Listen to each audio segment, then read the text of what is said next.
एक महत्वपूर्ण खबर आ रही है वोडाफोन आइडिया के संदर्भ में। दरअसल जो बैंक गारंटी का मामला था और उसमें जो छूट की बात थी, उसको लेकर दरअसल जो दूरसंचार विभाग है उन्होंने कंपनी से एग्जैक्टली एक प्लान मांगा है अगले 4 से 5 सालों का।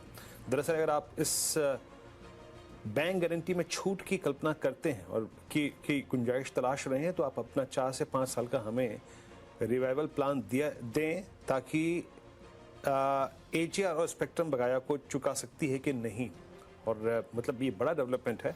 असीम मेरे सहयोगी इस वक्त मौजूद हैं। असीम, आई थिंक अब ये एक और शायद वोडाफोन आइडिया को रिवाइव करने के चांसेस बन रहे हैं। दूरसंचार विभाग का मानना भी बिल्कुल सही है। एग्जैक्टली उन्होंने क्या मांगा है वोडाफोन से ताकि इस संदर्भ में उनकी बैंक गारंटी पे जो छूट है उसका विचार किया जा सके? देखिए, वोडाफोन आइडिया की 24,700 करोड़ रुपए की बैंक गारंटी ड्यू हो गई है, लेकिन और उसको लेकर के कंपनी ने दूरसंचार विभाग से उससे पर वेवर मांगा था, लेकिन सरकार ने अभी तक उस पर वेवर नहीं दिया है। सरकार उसके ऊपर अभी भी विचार कर रही है।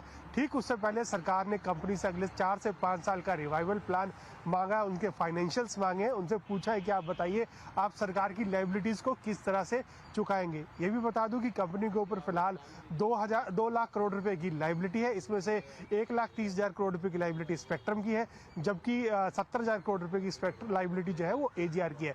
तो जैसे ही सितंबर 2025 में मोरेटोरियम पीरियड खत्म होगा तो इस कंपनी को पेमेंट करने के लिए हर साल करीबन 43,000 करोड़ रुपए की जरूरत होगी। तो सरकार ये जानना चाहती है कि क्या आप चुका सकते हैं ये पैसा, आपके पास ये पैसा कहां से आएगा, आप इस फंड को कहां से लेकर के आएंगे, आप पहले हमको ये बताइए, तब हम आपको बैंक गारंटी के ऊपर छूट देंगे। ऐसा ना हो कि हम आपको बैंक गारंटी के ऊपर छूट दे दें और उसके बाद हमें पता चले कि आप इस पैसे को चुका ही नहीं सकते और हमारे ऊपर एक एडिशनल लायबिलिटी हमारे ऊपर क्रिएट हो जाए।